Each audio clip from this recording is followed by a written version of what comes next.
Welcome back sa ating bagong channel, mga kaibigan.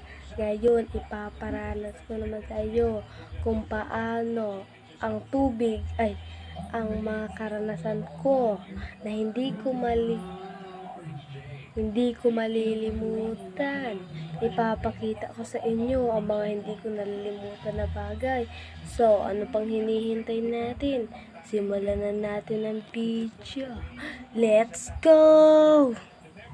So nga guys, sa ating bagong video, ang aking mga karanasan na hindi makakalimutan ay itong mga tubig ng galon. Syempre guys, sino naman ang uuri ng mga galon na hindi ginagamit? Tingnan nyo naman ito po.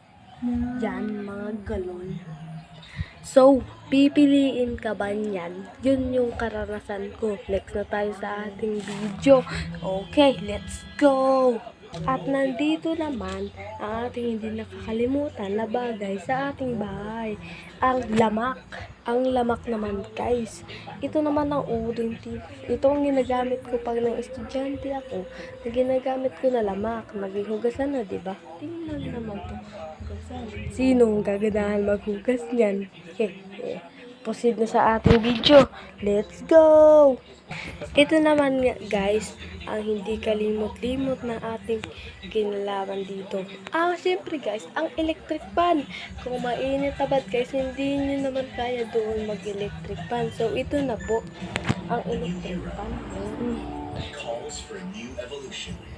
Grabe kayo, baka hindi kayo nakakita ng electric fan ng mga bagay.